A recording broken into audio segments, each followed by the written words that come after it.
The power of yet. I heard about a high school in Chicago where students had to pass a certain number of courses to graduate, and if they didn't pass a course, they got the grade not yet. And I thought that was fantastic, because if you get a failing grade, you think, I'm nothing, I'm nowhere. But if you get the grade not yet, you understand that you're on a learning curve. It gives you a path into the future. Not yet also gave me insight into a critical event early in my career, a real turning point. I wanted to see how children coped with challenge and difficulty. So I gave 10-year-olds problems that were slightly too hard for them. Some of them reacted in a shockingly positive way. They said things like, I love a challenge. Or, you know, I was hoping this would be informative. They understood that their abilities could be developed. They had what I call a growth mindset. But other students felt it was tragic, catastrophic.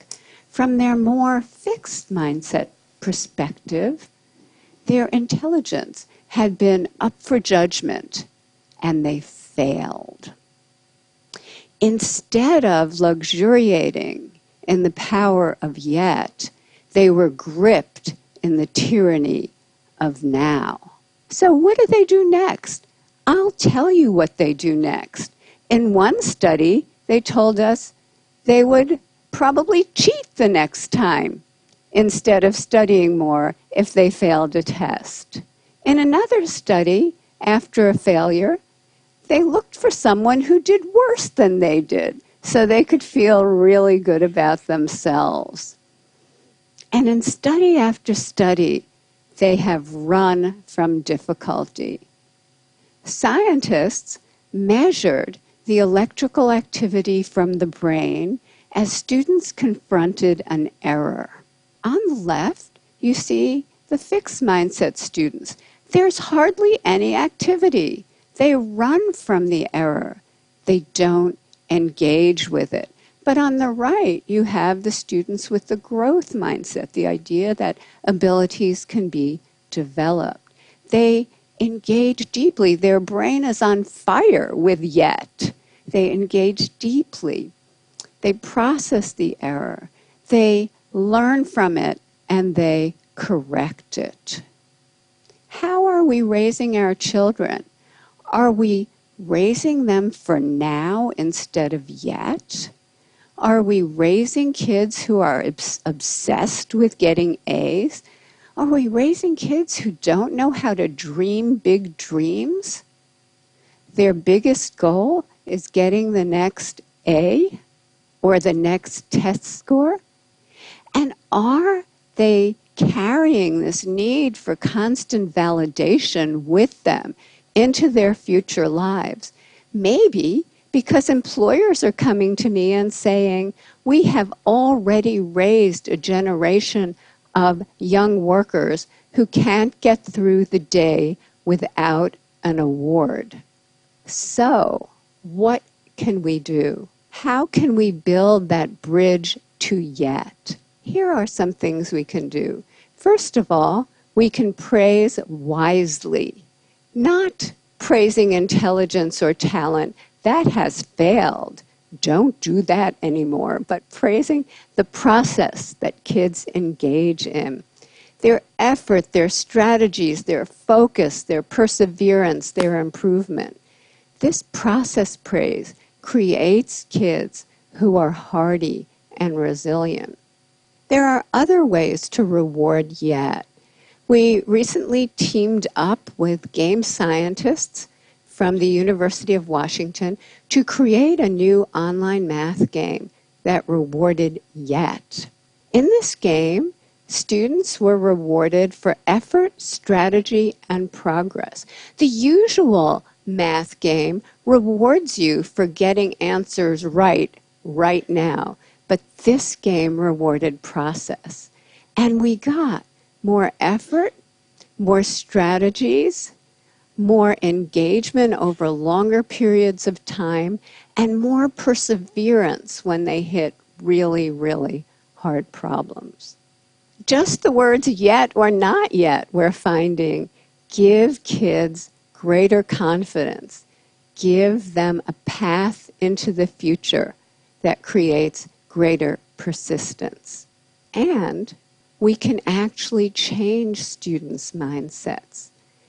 In one study, we taught them that every time they push out of their comfort zone to learn something new and difficult, the neurons in their brain can form new, stronger connections, and over time, they can get smarter. Look what happened. In this study, students who were not taught this growth mindset continued to show declining grades over this difficult school transition. But those who were taught this lesson showed a sharp rebound in their grades. We have shown this now, this kind of improvement, with thousands and thousands of kids, especially struggling students. So let's talk about equality. In our country, there are groups of students who chronically underperform. For example, children in inner cities or children on Native American reservations. And they've done so poorly for so long that many people think it's inevitable. But when educators create growth mindset classrooms steeped in yet, equality happens. And here are just a few examples. In 1 year, a kindergarten class in Harlem, New York, scored in the 95th percentile on the National Achievement Test.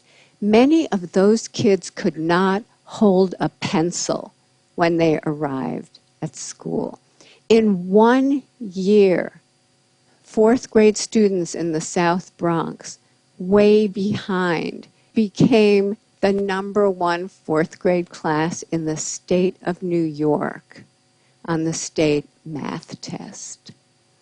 In a year to a year and a half, Native American students in a school on a reservation went from the bottom of their district to the top. And that district included affluent sections of Seattle. So the Native kids outdid the Microsoft kids. This happened because the meaning of effort and difficulty were transformed. Before, effort and difficulty made them feel dumb, made them feel like giving up. But now, effort and difficulty, that's when their neurons are making new connections, stronger connections. That's when they're getting smarter. I received a letter recently from a 13-year-old boy. He said, "Dear Professor Dweck, I appreciate that your writing is based on solid scientific research, and that's why I decided to put it into practice. I put more effort into my schoolwork, into my relationship with my family, and into my relationship with kids at school. And I experienced great improvement in all of those areas. I now realize I've wasted most of my life." Let's not waste any more lives, because once we know that abilities are capable of such growth, it becomes a basic human right for children, all children, to live in places that create that growth, to live in places filled with yet. Thank you.